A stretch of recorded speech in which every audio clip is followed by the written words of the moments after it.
고난주간에 함께 드리는 기도. 오늘은 클레르보의 베르나르두스의 기도와 함께합니다. 주여, 당신을 사랑하기 원하지만 확신이 없습니다. 당신을 신뢰하기 원하지만 받아들이기가 두렵습니다. 무엇을 바라는지 알긴 하지만 당신께 요구하기가 부끄럽습니다. 당신께 속하기를 원하지만 여전히 제 자신이 되려고 합니다. 주여, 저를 받아주셔서 홀로 있게 하지 마소서. 당신은 저를 속속들이 헤아리십니다. 제 필요에만 따라 제 마음대로 선택하지 말게 하소서. 제가 가야 할 길을 가게 하시되 홀로 가게 하지 마소서. 주여, 제게 오소서. 간절히 당신을 원합니다. 저의 어둠을 밝히셔서 제가 현혹되지 않게 하소서.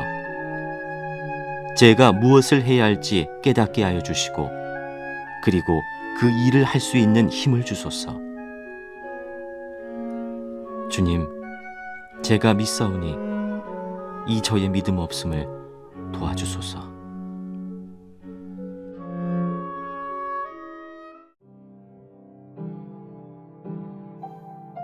길게 뻗어 끝이 없을 것 같은 길도 가다 보면 끝이 있기 마련입니다.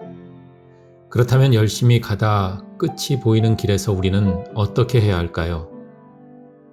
이 세상에 거치고 소멸의 과정에 있지 않은 것이 없습니다.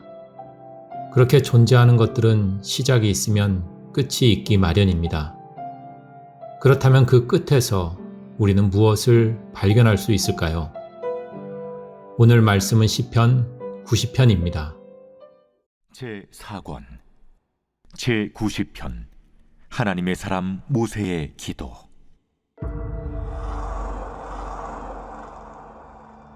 주여, 주는 대대에 우리의 거처가 되셨나이다.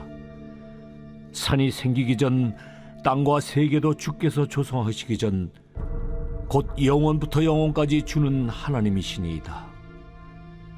주께서 사람을 티끌로 돌아가게 하시고 말씀하시기를 너희 인생들은 돌아가라 하셨사오니 주의 목전에는 천년이 지나간 어제 같으며 밤의 한순간 같을 뿐이니이다. 주께서 그들을 홍수처럼 쓸어가시나이다. 그들은 잠깐 자는 것 같으며 아침에 돋는 풀 같으니이다. 풀은 아침에 꽃이 피어 자라다가 저녁에는 시들어 마르나이다. 우리는 주의 노예에 소멸되며 주의 분내심에 놀라나이다. 주께서 우리의 죄악을 주의 앞에 놓으시며 우리의 은밀한 죄를 주의 얼굴빛 가운데 두셨사오니 우리의 모든 날이 주의 분노 중에 지나가며 우리의 평생이 순식간에 다하였나이다. 우리의 연수가 70이요 강건하면 80이라도 그 연수의 자랑은 수고와 슬픔뿐이요 신속히 가니 우리가 날아가나이다. 누가 주의 노여움의 능력을 알며 누가 주의 진노의 두려움을 알리이까? 우리에게 우리 날 기수함을 가르치사 지혜로운 마음을 얻게 하소서.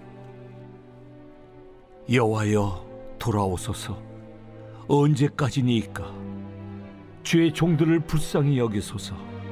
아침에 주의 인자하심이 우리를 만족하게 하사 우리를 일생 동안 즐겁고 기쁘게 하소서. 우리를 괴롭게 하신 날수대로와 우리가 화를 당한 연수대로 우리를 기쁘게 하소서.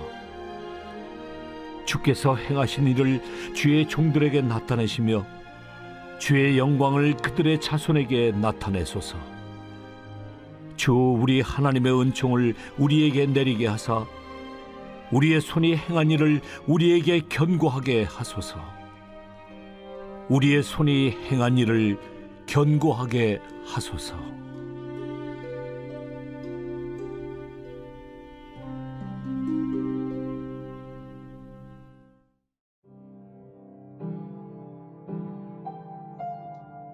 이스라엘 백성들이 노예 생활에서 해방되었습니다. 이제는 모든 일이 다 잘되고 행복한 일만 있을 것 같았습니다. 그렇지만 그들이 처음 대면한 곳은 길의 끝이었습니다. 홍해바다가 앞을 가로막고 있었습니다. 그런데 설상가상으로 애굽의 군대들이 추격해 왔습니다. 이스라엘 백성들은 길의 끝에서 오도 가도 못한 신세가 되어버렸습니다. 길의 끝에서 그들은 어떻게 되었을까요? 홍해바다 앞에서 이스라엘 백성들은 마치 막장 인생처럼 하나님께서 이끄신 구원의 역사를 부정하였습니다. 광야에서 죽게 되었다고 원망하였습니다. 후회하였습니다. 하나님을 섬기지 말고 애굽 사람들을 섬겼어야 하는데, 비록 노예의 삶이었지만 애굽에 그대로 있었더라면 이렇게 광야에서 비참하게 죽임을 당하지 않았을 것인데 라고 말입니다. 길의 끝에서 이스라엘 백성들은 하나님도 외면하고 소중한 삶을 원망하고 부인하였습니다. 그래서 모든 것을 집어 삼킬 것 같은 홍해바다 앞에서 흙먼지를 날리며 죽음의 사자처럼 달려드는 애굽의 힘 앞에서 이스라엘 백성들은 아무것도 할 수 없는 이미 죽은 것이나 마찬가지였습니다. 그런데도 하나님께서는 길의 끝에서 원망하고 절망하는 그들을 위해 일하셨습니다. 이스라엘 백성들이 서 있던 길의 끝에서 하나님께서 역사하셨습니다. 막혀있던 홍해바다를 가르셨습니다. 그리고 막강한 힘의 상징인 애굽의 기마 부대를 홍수처럼 쓸어 버리셨습니다. 기도자는 길의 끝에서 하나님마저 저버리고 구원의 삶마저도 부인하는 인간의 나약함을 보았습니다. 영원할 것 같고 사라지지 않을 것 같은 애굽의 힘이 홍해바다의 물거품 속으로 속절없이 사라지는 것을 보았습니다. 그렇게 기도자는 길의 끝에서 한 가지를 발견하였습니다. 바로 인간의 유한함을 말입니다.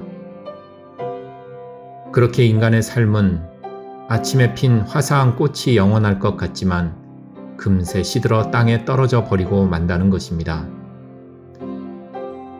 우리네 삶은 우리가 마음대로 조정하고 주관하는 것이 아니라 하나님의 명에 따라 결국 티끌로 돌아갈 뿐입니다. 그렇지만 길의 끝에서 신앙인들이 발견하는 것은 인간의 유한함이 전부가 아닙니다. 조그마한 개울가에 흐르는 물길이 포기하지 않고 흐르면 결국 강물이 되고 강물은 바다를 만나 하나가 됩니다.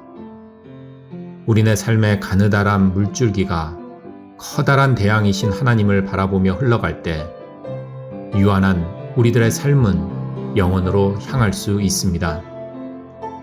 길의 끝에서 인간의 유한함을 알기에 영원하신 하나님께 잇대어 살아갈 때 우리 삶은 순간을 넘어 영원으로 향할 수 있습니다. 그럴 때 우리는 유한한 환경을 보면서 슬퍼하고 원망하고 절망하며 살아가는 것이 아니라 무한하신 영원하신 하나님을 바라보면서 기뻐하는 소망의 삶을 살아갈 수 있습니다. 그래서 비록 길의 끝에서 연약하고 힘든 순간을 살아가지만 영원하신 하나님께 잇대어 살아가기에 우리는 노래할 수 있습니다. 우리는 소망을 품으며 기쁨의 창가를 부를 수 있습니다. 순간의 상황에 일희일비하지 않고 환경과 처지에 갇히지 않고 영원하신 하나님께 잇대어 살아가는 우리는 영원하신 하나님의 사람입니다.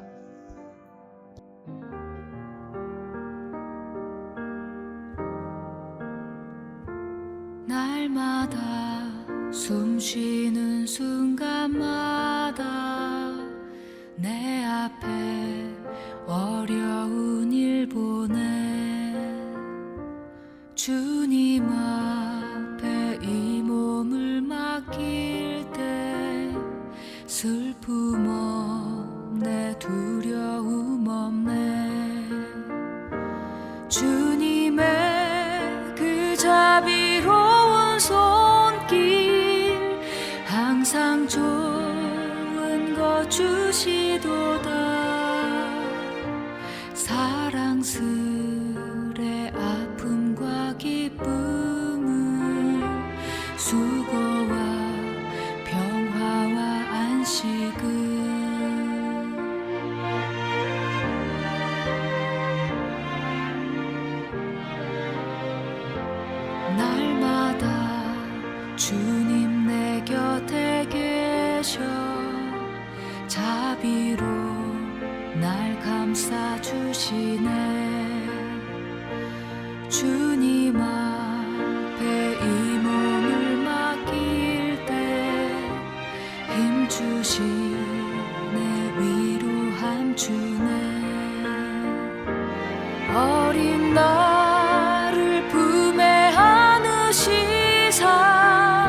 주시도다. 내가 살아 숨을 쉬는 동안 살피신다 약속하셨네.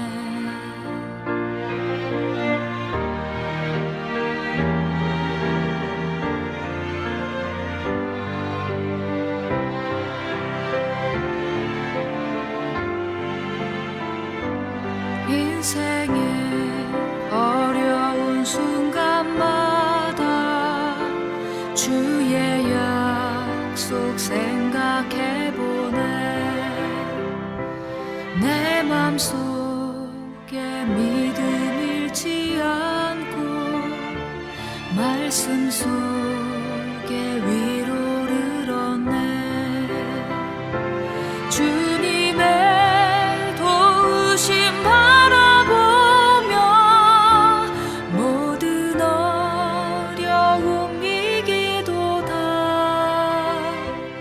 흘러가는 순간순간마다 주님 약속 새겨봅니다.